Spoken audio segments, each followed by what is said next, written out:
ওর যে এমন অবস্থা হয়ে গেছে স্যার কি বলবো, মনে হচ্ছে না স্ট্রোক করছে কয়েক সেকেন্ডের মধ্যে। গলার ভয়েস চেঞ্জ, মনে হচ্ছে না 70-80 বছরের বয়স্ক লোক কথা বলছে। এই ঘরটা মাটির নিচে ছিল? আচ্ছা, বিল্ডিংটা পুরো মাটির সাথে মিশে গেছে, নেই। মাটি খুললে হয়তো ইট পাথর এসব পাওয়া যায়। নিচটা সুড়ঙ্গ ছিল, এখন আচ্ছা। বেশি দূর নেই। এই হচ্ছে সেই ফেমাস কাটা সাহেবের কুঠি, 300 বছরের পুরনো।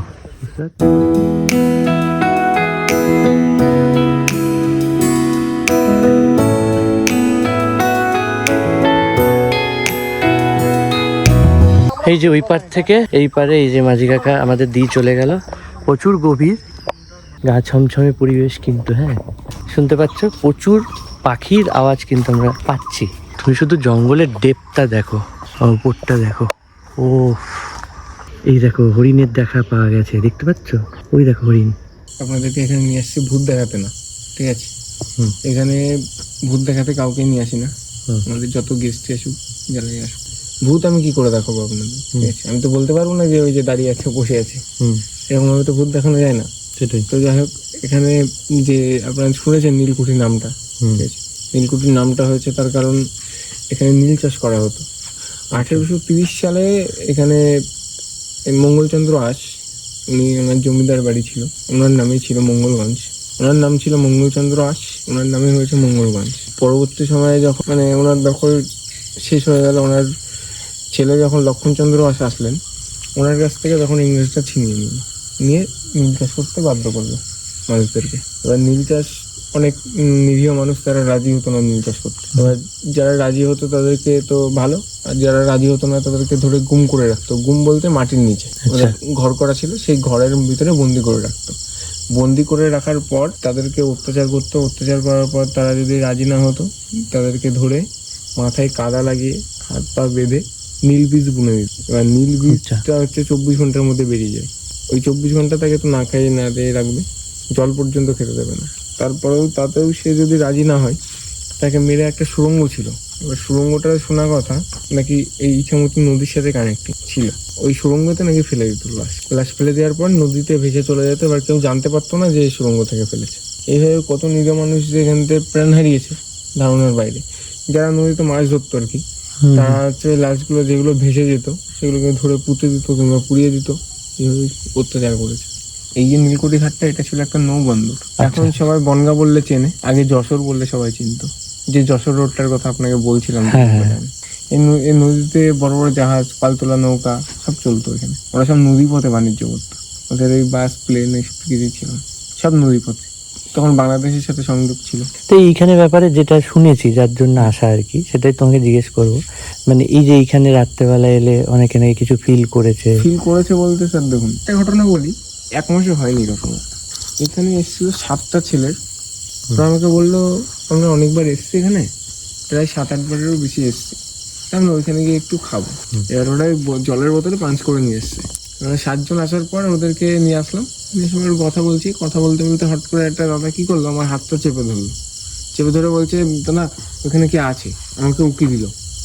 কে আছে, এখানে কেউ নেই। এরকম টাইমে নিয়ে এসছি সেম। বলছে যে ওই গাছের পিছন থেকে উকি দিল। বলছে কে উকি দিল এখান থেকে? বলছে না, কে উকি দিয়েছে। তাই বলে হাতটা চেপে ধরে ও হাত ছাড়ছে না। আমি তারপরে দেখছি যে ওরা মাংস খাচ্ছে। মাংস বলতে পকোড়া, চিকেন পকোড়া। আর আমাকে বলেও নি যে আমি নিয়ে যাচ্ছি। আমি তো মদ আনতে বারণ করে দিয়েছিলাম, তারপরে ওরা চিকেন পকোড়া আর ওই মদ নিয়ে এসছে।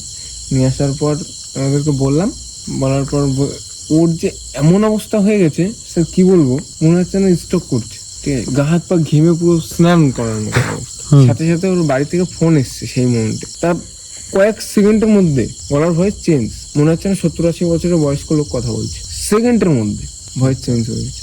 আমি দেখে অবাক হয়ে গেলাম। এরকম ঘটনা হয়, বহু ঘটনা আছে। তো চলো একটু ভিতরে যাই। যে রাজা মঙ্গলচন্দ্রের নামে যে মঙ্গলগঞ্জ, সেই মঙ্গলগঞ্জ পোস্ট অফিস এখনো চলে। আপনি কালকে এসে দেখবেন চলছে। ও এখনো এই পোস্ট অফিসটা চলে? মঙ্গলগঞ্জ পোস্ট অফিস ওটা এখন আর উপরে যাওয়া যায়? দেখুন উপরের অবস্থাটা দেখুন আপনার মাথার উপর। বাবা, আর যে গুম ঘরটার কথা বললাম আমি, এই সেই গুম ঘর। দেখো কি অবস্থা। মাটির নিচে ছিল ঘরটা। এখান থেকে উপরে যাওয়ার রাস্তা কোনটা? এটা? এই ঘরটা মাটির নিচে ছিল, এখন বন্ধ রয়েছে। চলো ভেতরে যাই। এদিক থেকে ছিল একটা নাচের মহল, যেখানে বাইজি নাচতো আর কি। এইখানে? হ্যাঁ। আচ্ছা, বিল্ডিংটা পুরো মাটির সাথে মিশে গেছে, নেই। মাটি খুললে হয়তো ইট পাথর এসব পাওয়া যায়। মানে এই বিল্ডিংটাই পুরো মাটির সাথে মিশে গেছে? পুরো মাটির সাথে মিশে গেছে, নেই বিল্ডিং। ও, সেই সুড়ঙ্গ, যে সুড়ঙ্গটার কথা আমি বললাম, এই সেই সুড়ঙ্গ। এই সেই সুড়ঙ্গ? মানে এই নিচটা পুরো সুড়ঙ্গ? নিচটা সুড়ঙ্গ ছিল, এখন আচ্ছা। বেশি দূর নেই। আপনি যে এটা দেখতে পাচ্ছেন, হ্যাঁ। কিন্তু একটুখানি 1 হাত মতন দেখতে পারবেন আপনি। ও, বাকি সব বুঝে গেছে। এই যে দেয়ালটা দেখছেন না, এই দেয়ালটা পরে ভাঙা কিন্তু। আচ্ছা, ঠিক আছে। এটা পুরো ছিল? হ্যাঁ, পুরো সিল করা ছিল এই দেয়ালটা। ও, ঠিক আছে, পরে ভেঙেছে। এবার ওই যে মেন সিঁড়িটা দেখালাম আমি, ওই সিঁড়িতে উপর দিয়ে মানুষকে নিয়ে আসতে নিচে, এখান থেকে ফেলবে, এখান থেকে উপরে উঠে যায়। এখান দিয়ে ফেলে দিত আর ওই ইচ্ছেমতিতে গিয়ে উঠতো। এর মানে আনুমানিক বয়স কত? 250-300 বছর পুরনো, ভাবো বাবা। আর যে জমিদার, যে ইংরেজ, জমিদার রাজার এইটাই ঘর ছিল? হ্যাঁ। তো এখন তো তার মানে উপরে যাওয়ার আর কোনো না, রাস্তা এখন তো সব যাই, ভেঙে গেছে। যে যার রিক্সে যায়। ঠিক আছে। তো গাইস, এই ছিল হচ্ছে হন্টেড ব্যাপার, যেটা তোমাদের সাথে শেয়ার করলাম। এই হচ্ছে কাটা সাহেবের কুঠির গল্প, শুনলাম, জানলাম, আর কিছুটা ফিলও করলাম। তো তোমরা এলে অবশ্যই যেও, তবে একটু তো রিস্ক আছে। চলো, দেখা যাচ্ছে একদম রিসর্টে গিয়ে। A few moments later. চলে এসেছি ডিনার করতে, ঘড়িতে বাজছে 10:10। তো ডিনারে কি আছে তোমাদেরকে একটু দেখিয়ে দিচ্ছি। আর রাতের ডিনারে আছে ডাল, আলু ভাজা, চিকেন, ভাত। সুন্দর করে সাজিয়ে রেখে দিয়েছে। থ্যাংক ইউ দাদাকে। দাদা, তোমার নামটা? আমার নাম টিনু হালদার। টিনু হালদার। তো তোমরা এখানে এলে এই দাদা কিন্তু প্রত্যেকটা জিনিসের খুবই যত্ন নিয়ে টেক কেয়ার করছে। আর ইনফ্যাক্ট একটু আগে আমাদেরকে দাদাই কাটা সাহেবের কুঠিতে ঘুরিয়েও নিয়ে এসছে। Thank you so much. কাটা সাহেবের কুঠি নিয়ে দু একটা কথাই বলতে চাইবো। যেটা শুনেছিলাম সেই রকম কিছু ফিল করতে পারিনি। হতে পারে আমরা পারিনি, তোমরা পারতেই পারো। বলে না, গল্প হলেও সত্যি, কিছু তো সত্যি আছে, পুরোটাই মিথ্যা আমি বলবো না। এবার তোমার কপাল, যেমন আমরা কিছুই বুঝতে পারিনি। তো নর্মালি গেলাম, ঘুরলাম, চলে এলাম, দেখলে তোমরা। তো সেরকম কিছু হন্টেড ফিল হয়নি। তো বাট অনেক কিছু জানলাম এই জায়গাটার সম্বন্ধে। তো তোমরাও আসলে অনেক কিছু জানতে পারবে, আর যদি কপাল ভালো থাকে তাহলে ভূতের দর্শন হলেও হতে পারে। আর কালকের ব্যাপারে এইটুকুই বলবো যে কালকে ইন্ডিয়া বাংলাদেশ বর্ডারটা আমরা যাব। আর খাওয়া দাওয়া নিয়ে বলবো যে অসাধারণ, খুবই ভালো, আমার তো ভালো লেগেছে। তো দেখা হচ্ছে কালকে সকালে। সকালে কিন্তু কয়েকটা অ্যাক্টিভিটি রয়েছে। বিভূতিভূষণ বন্দ্যোপাধ্যায়ের যে আমরা ফরেস্টে যাব, সব কিছুই তোমাদেরকে দেখাবো। সকালে ব্রেকফাস্টটাও দেখাবো, ব্রেকফাস্টে কি দিচ্ছে না দিচ্ছে। তো আশা করছি এখন অবধি তোমাদের এই ব্লগটা ভালো লেগেছে। যদি ভালো লাগে like, comment, share and subscribe করে দিও। চলো, আজকের মতো good night, take care, bye. দেখা হচ্ছে কালকে সকালে। টাটা।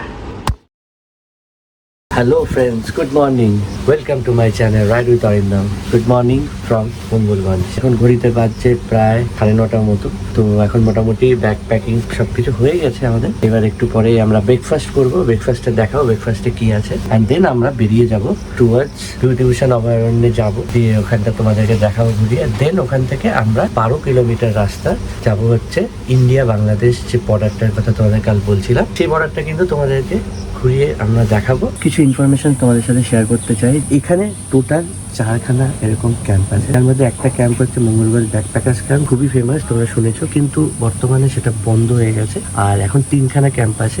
একটা যেটা আছি আমরা ইচ্ছেকুঠি রিসর্ট, এছাড়া আছে হচ্ছে নীলকুঠি রিসর্ট, আর আরেকটা আছে হচ্ছে টুইলাইট ক্যাম্প। তো এগুলো সবই একদম এখানেই আশেপাশেই রয়েছে। তো তোমাদের যেটার পছন্দ তোমরা চেক ইন করতে পারো। এটা ডেসক্রিপশন ইনফরমেশন সব কিছু বলেও দিলাম, আর আমার ডেসক্রিপশনে থাকবে, তো তোমরা ওখান থেকে দেখেও নিতে পারো। আর এখানে করার মতো 3 রকম অ্যাক্টিভিটিস আছে। যেমন তোমরা ইছামতি নদীতে কিন্তু বোট রাইড করতে পারো, যেটা কালকে তোমাদের দেখিয়েছি, আর সেটা তোমাদের প্যাকেজের মধ্যেই থাকবে। আর একটা থাকবে হচ্ছে তোমরা এখান থেকে কিন্তু ওই পারে গিয়ে বিভূতিভূষণ বন্দ্যোপাধ্যায় অভয়ারণ্যটাই কিন্তু ঢুকে দেখতে পারো। সেটা তোমাদের নিজেদের পয়সা দিয়ে টিকিট কেটে ভেতরে কিন্তু যেতে হবে। আর তোমরা কিন্তু ওখানে অনেক রকমের জিনিসও ভেতরে দেখতে পারবে, খুব সুন্দর। আর এছাড়া রয়েছে হচ্ছে এখান থেকে 12 কিলোমিটার দূরে তোমরা কিন্তু ইন্ডিয়া বাংলাদেশ বর্ডার, সেই বর্ডারে কিন্তু গিয়ে ঘুরতে পারো, ছবি তুলতে পারো। আর এছাড়া তোমরা এখানে ইভিনিংয়ে বনফায়ার, বারবিকিউ এইটারও সুবিধা রয়েছে। এটা প্যাকেজের সাথে ইনক্লুডেড নয়, তোমরা কথা বলে এটারও কিন্তু সন্ধ্যেবেলা একটা ফিল নিতে পারো। আমরা যে কটেজটায় রয়েছি, ট্রি হাউস, সেটার ভাড়া অ্যাকচুয়ালি কিন্তু 1700 থেকে 1800 টাকা। আর উইকেন্ডে সেটা তার থেকেও বেশি হতে পারে। তো জেনারেলি এটাই ভাড়া। আর আমাদের থেকে অনেকটাই কম নিয়েছে, যেহেতু আমরা নিজেদের চ্যানেলের কথা বলেছি, প্লাস আমরা উইকডেজে এসেছি। তো গাইস, তোমরা উইকডেজে আসলে এই সুবিধাটা কিন্তু এখানে তোমরা পেয়ে যাবে, যে নিজেরা কথা বলে তোমরা কিন্তু বার্গেনিং করে নিতে পারো। তো আমরা এটা খুবই চিপ অ্যান্ড বেস্ট 1300 টাকায় কিন্তু এই রুমটা আমরা ট্রি হাউসে আছি। খুবই সুন্দর অ্যান্ড উইথ এসি, এটা কিন্তু মাথায় রাখতে হবে, গরমে যেটা সবচেয়ে বেশি দরকার। তো এই যে 1300 টাকা দিয়েছো, তার মধ্যে তোমরা পেয়ে যাবে হচ্ছে 4 বেলার খাওয়া দাওয়া, সাথে ইনক্লুডে আসার সাথে সাথেই চলে আসবে ওয়েলকাম ড্রিঙ্কস, দুপুরে লাঞ্চের পরে ইভিনিং এ একটা স্ন্যাক্স থাকছে, আর রাত্রে ডিনার থাকছে, আর তারপরের দিন সকালে তোমরা চেক আউটের সময় তোমাদের একটা ব্রেকফাস্ট থাকছে। তো এত কিছু এই কম পয়সার মধ্যে একমাত্র এখানেই সম্ভব। তো তোমরা চলে আসো এই ইচ্ছেঘটিতে, আসো তোমরা এনজয় করো, খুব ভালো লাগবে। একটা দিন মাত্র কলকাতা থেকে 80 কিলোমিটারের মধ্যে এত সুন্দর একটা ঘোরার জায়গা, তোমরা আসতেই পারো উইথ ফ্যামিলি, ফ্রেন্ডস অ্যান্ড প্রিয় মানুষকে নিয়ে। এই যে এরিয়াটা দেখছো, আর এই যে এরিয়াটা, এইখান দিয়ে কিন্তু ওদের 15-20খানা টেন্ট থাকে, মানে যখন শীতকাল সিজন টাইমে। তো এখন যেহেতু গরমকাল, টেন্টের ইউজ হচ্ছে না, দ্যাটস ওয়াই এখানে এই জায়গাটা ফাঁকা আছে। এইখান দিয়ে কিন্তু লাইন দিয়ে টেন্ট থাকে, তো তোমরা এলে তখন কিন্তু শীতকালে টেন্টেও থাকতে পারো। তো টেন্টে থাকার সুবিধাগুলোও কিন্তু এখানে তোমরা পেয়ে যাবে। চলো, আশা করি তোমাদেরকে ইনফরমেশন সঠিক দিয়েছি। যদি আর কিছু জানার থাকে আমাকে কমেন্টে জানিও, আমি নিশ্চয়ই জানাবো। হ্যালো ফ্রেন্ডস, তো আমরা এখন চলে এসেছি ব্রেকফাস্ট টেবিলে ব্রেকফাস্ট করতে। তো ঘড়িতে বাজছে এখন প্রায় 10:30। তো ব্রেকফাস্টে তোমাদের সাথে শেয়ার করি যে ব্রেকফাস্টে কী আছে। ব্রেকফাস্টে রয়েছে তোমার লুচি, তরকারি, একটা মিষ্টি আর ডিম সেদ্ধ, আর সাথে রয়েছে গরম গরম চা। চলো, তো ব্রেকফাস্ট করে দেন আবার দেখা হচ্ছে। তো ঘড়িতে বাজছে প্রায় 11:30, আর এখন যাচ্ছি আমরা বিভূতিভূষণ অভয়ারণ্যে। তো চলো, তোমাদেরকে নিয়ে যাচ্ছি আর ঘুরিয়ে দেখাচ্ছি। তো কালকে রাতে যেখানে আর কি গেছিলাম নীলকাটা সাহেবের কুঠি, তার অপোজিটেই তোমরা দেখেছো ঘাট আছে। তো সেই ঘাট ধরেই আমরা এখন যাচ্ছি হেঁটে। ওখান থেকে জাস্ট নৌকা নেব, ওই পারে যাব, আর ওখান থেকে অরণ্যে ঢুকবো। তো পৌঁছে গেছি আমরা ঘাটে। এই হচ্ছে সেই ফেমাস কাটা সাহেবের কুঠি। কালকে রাতে এখানেই এসেছিলাম, আর এখানে কিছু দোকানও রয়েছে, তোমরা টুকটাক খাওয়া দাওয়া এখানে করতে পারো। বাইক ফাইক আনলে এখানে পার্কিংয়ের ব্যবস্থা আছে। তো কালকে রাতে তোমাদেরকে দেখিয়েছিলাম, রাত্রেবেলা এসেছিলাম, তো সেরকম ভিউ পাওনি। তো দিনের বেলা এখন একটু তোমাদেরকে দেখিয়ে দিচ্ছি যে কী অবস্থায় আছে। এই দেখো, পুরো ভগ্নপ্রায় দশা দেখতে পাচ্ছ। এই দেখো, এই হচ্ছে অবস্থা। উপরে দেখলে বুঝতে পারবে, পিলারগুলো দেখো, প্রচুর পুরনো। এটা 300 বছরের পুরনো, বুঝতে পারছো? তো জুম করলে বুঝতে পারবে, পুরো ভেঙে চুরে একাকার, বা স্টিল এখনো দাঁড়িয়ে আছে। ওইখানে ঠিক অপোজিটে হচ্ছে এই যে ঘাট, এখান দিয়ে এখন ওই পারে যাব। তো আবার ওই ঘাটেই চলে এসেছি। কালকে যেখান থেকে আর কি নৌকা অভিযান করেছিলাম, এখানে নৌকা ভাড়া হচ্ছে জনপ্রতি 10 টাকা করে। তো এই জাস্ট এইটুকু ক্রস করব, ওই পারে যাব, আর ওই পার থেকে আমরা বিভূতিভূষণ অরণ্যে ঢুকবো। চলো যাওয়া যায়।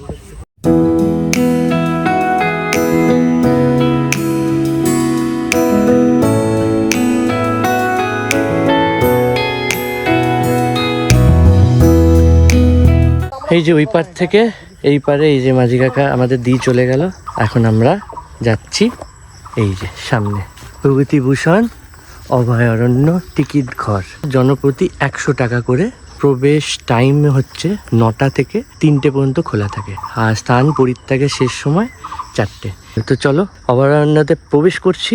বেশ গভীর কিন্তু এই অভয়ারণ্য, দেখতে পাচ্ছ চারপাশটা প্রচুর গভীর, আর প্রচণ্ড ডিপ জঙ্গল আর কি। আর এখানে শুনেছি ময়ূর, আরও সুন্দর সুন্দর পাখি দেখা কিন্তু তোমরা পেলেও পেতে পারো। দেখা যাক যে আমরা কিছু দেখতে পাই কি দেখতে পাই না। চলো যাই সামনের দিকে। হরিণেরও কিন্তু এখানে দর্শন তোমরা কিন্তু পেয়ে যেতে পারো। আর এই দিকটা পুরো জাল দিয়ে ঘিরে দিয়েছে, এর মধ্যেই সমস্ত জীবজন্তুরা রয়েছে। তো আমরা অনেকটাই হাঁটতে হাঁটতে এগিয়ে চলে এসেছি। গা ছমছমে পরিবেশ কিন্তু, হ্যাঁ বেশ ভয় লাগছে। পেছনে দেখছো, এর মধ্যেই তোমাদের নজর রাখতে হবে, যদি কিছু দেখা গেলেও যেতে পারে। আর আমরা সামনের দিকে এগোচ্ছি, দেখি কিছু দেখা যায় কিনা। 1.5 কিলোমিটার তো যাই, চলো। এখনো কিছু দেখা পাইনি, তবে এই যে শুনতে পাচ্ছ প্রচুর পাখির আওয়াজ কিন্তু আমরা পাচ্ছি। পারমাদান ফরেস্ট, এটা খুবই গভীর কিন্তু ফরেস্টটা। হ্যাঁ, এই দেখো হরিণের দেখা পাওয়া গেছে, দেখতে পাচ্ছ? ওই দেখো হরিণ, ওই দেখো হরিণ। বাহ, ফাইনালি আমরা কিন্তু হরিণ দেখতে পেয়েছি। এই জঙ্গলের মধ্যে আছে, নেই তা না, দেখতে হবে। ওই দেখো দূরে, হয়তো এরকম ভাবে ময়ূরও দেখে নিতে পারি আমরা। তুমি শুধু জঙ্গলের ডেপটা দেখো, উপরটা দেখো। ও কালচার, বাহ। দেখুন, কপাল ভালো হলেই ময়ূরের দর্শন পাওয়া যায়। ময়ূর তো সবসময় দেখা দেয় না, তো সেটা আপনার কপাল। আমাদের কপাল অত ভালো নয়, তাই জন্য ময়ূরের দর্শন আমরা পেলাম না। তোমরা পেলেও পেতে পারো। একটু আরো বর্ষা পড়লে আসলে, জুলাই মাস, তা একটু বর্ষার টাইমে এলে হয়তো ময়ূর তো জানোই একটু বর্ষা পড়লেই পেখম তুলে বেরোয়। তো এখন বৃষ্টি নেই, সেজন্য ময়ূরের দেখাও নেই, তো ব্যাড লাক। তবে হরিণ দেখতে পেলাম কিছুটা দূর থেকে, তোমাদের দেখালাম। আর সেরকম কোনো পাখি চোখে পড়লো না, বাট আওয়াজ অনেক পেলাম। তো এইটুকুই ছিল আর কি বিভূতিভূষণ অভয়ারণ্য। তোমাদের কেমন লাগলো অবশ্যই কমেন্ট করো। তো চলো নেক্সট এখান থেকে রিসর্টে গিয়ে বাইকটা নেব, বেরিয়ে যাব। এখান থেকে 12 কিলোমিটার দূরে হচ্ছে আমাদের next spot, India Bangladesh border. চলো তোমাদের নিয়ে যাই আর ইন্ডিয়ার বাংলাদেশ বর্ডারটা একটু ঘুরে দেখাই। চলো টাটা, দেখা হচ্ছে ওখানে গিয়ে। তো গাইজ, একটা ইম্পর্টেন্ট আপডেট এটাই যে আমরা তো যাচ্ছিলাম আর কি পেট্রোপোল বর্ডার, যেটা আর কি বনগা বর্ডার নামে পরিচিত। যেহেতু আজকে হচ্ছে এখানে ভোট আর কি বনগাতে, তো সেই জন্য এখন আমাদের এখান থেকে ক্যাম্প থেকেও বারণ করলো, বললো ওখানে অ্যালাউ করবে না। তো এই জন্য আমরা আর বর্ডারে যেতে পারছি না। আর এই সামনের বর্ডারটাও এখন রেস্ট্রিক্টেড হয়ে গেছে, বিএসএফরা রয়েছে, ভোট চলছে। তো দ্যাটস ওয়াই এবার তোমাদের কিন্তু খুবই দুঃখের সাথে জানাচ্ছি আর কি, দেখাতে পারলাম না, নিজেরাও দেখতে পারলাম না। বাট চলো পরের বার এলে হয়তো দেখবো, তোমরা এলে অবশ্যই দেখো। তো এখান থেকে কাছাকাছি যেটা রয়েছে 12 কিলোমিটারে, সেটা হচ্ছে খয়রামারি বর্ডার। খয়রামারি বর্ডারটা যাওয়ার জন্য 12 কিলোমিটার একটা টোটো ভাড়া পাওয়া যায়, 500 টাকা মতো নেয়। তোমরা কিন্তু টোটো ভাড়া করে গিয়ে ঘুরে আসতে পারো। নিয়ার অ্যাবাউট এই বর্ডারটায় খুব একটা চেকিং নেই, তোমরা এটাই যেতে পারো। আর একটা রয়েছে 29 কিলোমিটার 1 ঘন্টার রাস্তা, যেটা আর কি বনগা বর্ডার, পেট্রোপোল বর্ডার। তো আমি এখন রিসেপশনে দাঁড়িয়ে আছি, এইখানে রিসেপশনের যে মেন হেড দাদার সাথে আলাপ করিয়ে দিচ্ছি তোমাদের সবার। আর এখানকার সমস্ত ইনফরমেশন ওনার মুখ থেকে শুনে নাও, কিভাবে আসবে আর কোনটার কি রেট আছে। এই হচ্ছে রিসেপশন। দাদা নমস্কার, তোমার নামটা? দাদা রামচন্দ্র সূত্রধর। আমাদের এখানে প্যাকেজ সিস্টেম, টেন্ট আছে, সামোসা কটেজ আছে অ্যাটাচ বাদ দিয়ে, আর 2টো টি হাউস আছে। আমাদের 2টো মাড হাউস বানানো হচ্ছে, এখনো কমপ্লিট হয়নি। আমাদের টেন্টের ভাড়াটা হচ্ছে আপনার 999। এর ভিতরে আপনি 4 টাইমের খাবার পাবেন, লাঞ্চ টু পরের দিন ব্রেকফাস্ট অবধি। সামোসা কটেজ আছে, সামোসা কটেজের ভাড়া 1200 টাকা। আর আমাদের অ্যাটাচ বাদ দিয়ে যে কটেজগুলো আছে ওগুলো 1500 টাকা। আর টি হাউস আছে 1800 টাকা পার হেড। এর মধ্যে আপনার 1 ঘন্টার বোট রাইড আপনার প্যাকেজের মধ্যে থাকছে। রাতের নীলকুঠির ট্যুরটাও আপনার প্যাকেজের মধ্যে। আর এখানে আসার জন্য যারা আসছে, যারা শিয়ালদা থেকে আসবে তারা বনগা হয়ে আসতে পারবেন, বা মেন লাইন দিয়েও আসতে পারেন। চাকদা নেমে চাকদার থেকে 32-এর বাস ধরলে নাটাবেড়িয়া বাজার থেকে 15 মিনিট। বনগা স্টেশন থেকে আপনার নাটাবেড়িয়া থেকে 15 মিনিট। আর যারা ধরুন ওই বাইক বা 4 চাকা নিয়ে আসছে, তারা কলকাতার দিক থেকে বেশিরভাগ মানুষ আমাদের এখানেই আসে। হুম। আপনারা কল্যাণী হয়েও আসতে পারেন, বা 34 নম্বর ধরে আসতে পারেন, আচ্ছা। বা বনগা হয়ে। সেখান দিয়ে তাহলে কোন রাস্তাটা নিলে সুবিধা হবে ওনাদের? রাস্তাও ভালো হবে আপনার কল্যাণী হয়ে একদম ভালো রাস্তা। আচ্ছা আচ্ছা, কল্যাণী হয়ে এদিকে চলে আসবে। আর 4 চাকা আনলে এখানে পার্কিং এর ব্যবস্থা আছে? পার্কিং আপনার ভেতরে হয়ে যাবে, রিসর্টের মধ্যেই। আর 2 চাকা রাখার তো কোনো অসুবিধা নেই। কোনো অসুবিধা নেই। খুব ভালো লাগলো, দাদাদের সার্ভিস অ্যান্ড এভরিথিং খুব সুন্দর। তো আমি রেকমেন্ড করবো তোমরা আসো। আর এখানে সব থেকে বেস্ট ক্যাম্প আমার এটাই লেগেছে, মানে আমার নিজের পার্সোনাল এক্সপিরিয়েন্স। তো তোমরা এলে তোমরা এক্সপিরিয়েন্স করো, আর সমস্ত রকমের সুবিধা যা যা রিকোয়ারমেন্ট আছে তোমরা কিন্তু এখানে সব ফুলফিল হয়ে যাবে। চলো দেখা হবে আবার খুব তাড়াতাড়ি নতুন জায়গায়, নতুন ব্লগ আমি আসবো রাইড উইথ অরিন্দম তোমাদের সাথে। দুদিন ভালো থেকো, সুস্থ থেকো, be safe, ride safe, tata, bye bye.